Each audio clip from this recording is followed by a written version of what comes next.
अच्छा जी, अब हम देखते हैं ट्रांसपोर्ट ऑफ कार्बन डाइऑक्साइड कि कार्बन डाइऑक्साइड हमारी बॉडी में कैसे ट्रांसपोर्ट होती है।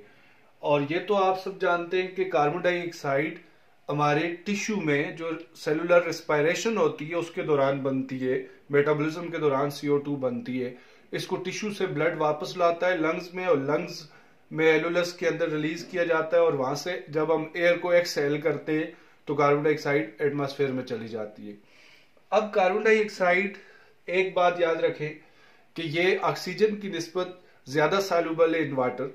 तो ये सेल में जब प्रोड्यूस होती है तो इंट्रासेलुलर फ्लूइड में डिजॉल्व हो जाती है, फिर वहां से उस फ्लूइड के साथ ये इंटरस्टिशियल फ्लूइड में आ जाती है, वहां से डिजॉल्व होके ये आ जाएगी, डिफ्यूज होके आगे प्लाज्मा के अंदर, और प्लाज्मा से आगे ये किस तरह ट्रांसपोर्ट होगी वो मैकेनिज्म हम देखेंगे।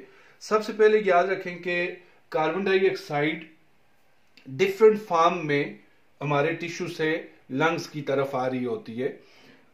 तकरीबन 20% कार्बन डाइऑक्साइड हीमोग्लोबिन के साथ अटैच होकर आ रही होती है, कार्बोक्सी हीमोग्लोबिन की फॉर्म में। अच्छा, पहले हम ये देखते हैं कि हीमोग्लोबिन के साथ कार्बन डाइऑक्साइड कैसे बाइंड करेगी। तो ये एक हीमोग्लोबिन का मॉलिक्यूल है पूरा, अल्फा चेन है, अल्फा चेन है, बीटा चेन है, बीटा चेन है, ये अंदर हीम है, हीम हीम हीम। तो कहां कार्बन डाइऑक्साइड अटैच हो सकती है? तो ये आपको पता है कि जो अमीनो एसिड का लॉन्ग चेन होता है, चाहे वो बीटा चेन हो या अल्फा चेन हो, उसके एक साइड पे अमीनो ग्रुप होता है, दूसरी साइड कार्बोक्सिलिक ग्रुप होता है। तो कार्बन डाइऑक्साइड यहां अटैच होगी, इधर हीम जो अमीनो ग्रुप पे किसका, जो पॉलीपेप्टाइड चेन होता है ना हीमोग्लोबिन के अंदर, अमीनो एसिड का जो लॉन्ग चेन होता है उसका जो एन टर्मिनल होता है, जहां पे जो अमीनो ग्रुप होता है उसके साथ कार्बन डाइऑक्साइड बाइंड करेगी। इधर कार्बन डाइऑक्साइड बाइंड कर सकती है, यहां बाइंड कर सकती है, यहां बाइंड कर सकती है, और ये अमीनो ग्रुप के साथ बाइंड करेगी तो इस तरह ट्रेवल करेगी। ये हीम ग्रुप के साथ बाइंड नहीं करेगी, जैसे ऑक्सीजन आके आयरन के साथ अटैच होता था ऑक्सीजन का मॉलिक्यूल, ऐसे नहीं होगा। ये अमीनो ग्रुप जो प्रोटीन का होता है उसके साथ अटैच होगी, तो इसके साथ अटैच होगी तो ये कार्बोक्सी हीमोग्लोबिन बन जाएगी। तो इस तरह फिर वो ट्रेवल करेगी कार्बन डाइऑक्साइड टिश्यू से लंग्स की तरफ।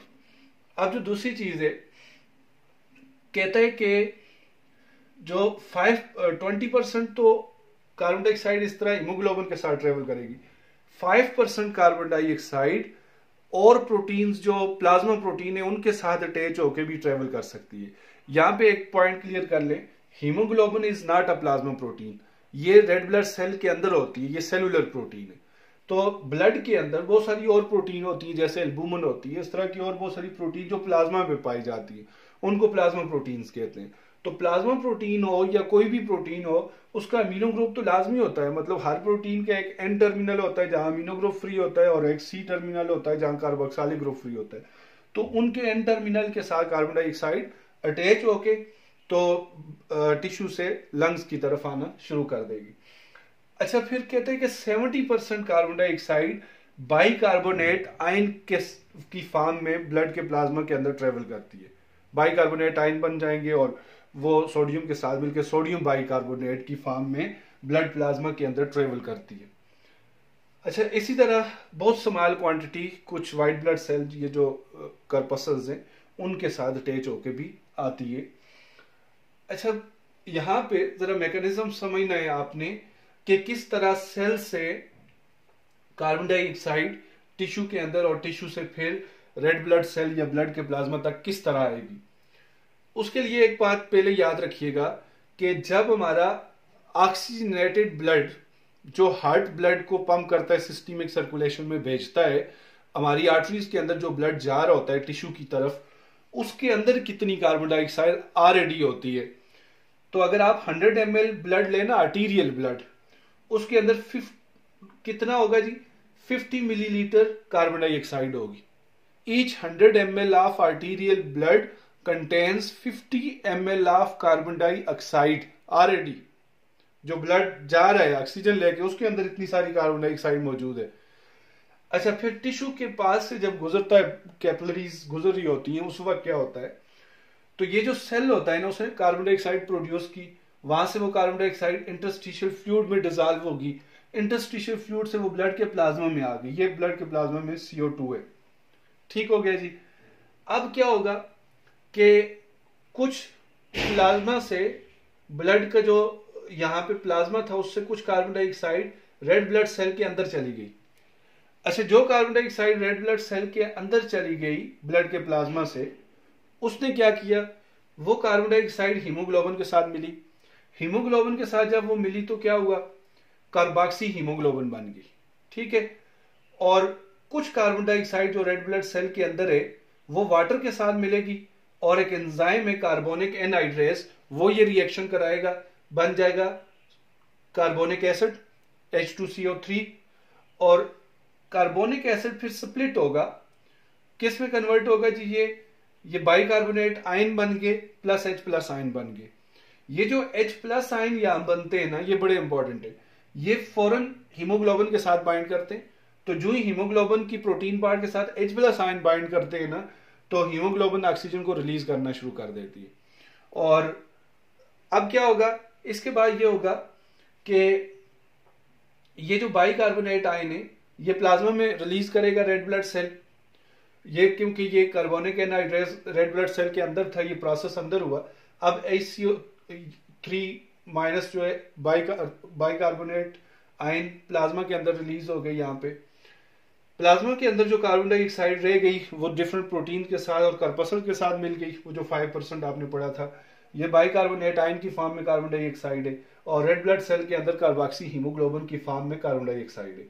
अब कार्बन डाइऑक्साइड कितनी हो गई जी, अब कार्बन डाइऑक्साइड होगी 54 ml पर 100 ml of blood, of venous blood. अब जो हमारी वेन्स के अंदर ब्लड होगा ना, ये कैपिलरीज थी, आगे वेन है, पीछे आर्टरी थी। आर्टरी के अंदर 50 ml कार्बन डाइऑक्साइड थी पर 100 ml ऑलरेडी, तो आगे कैपिलरीज जब वेन में ब्लड पहुंचेगा तो 54 ml कार्बन डाइऑक्साइड होगी पर 100 ml। अच्छा, जब ये ब्लड फिर जाहिर है वेना केवा में आएगा, वहां से हार्ट में, राइट एट्रियम, राइट वेंट्रिकल, वहां से लंग्स में जाएगा।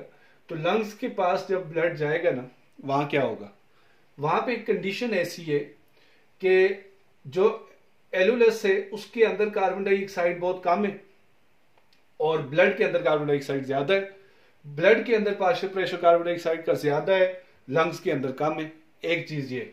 दूसरी चीज कि ऑक्सीजन का पार्शियल प्रेशर एलुलस के अंदर ज्यादा है, ब्लड के अंदर कम है।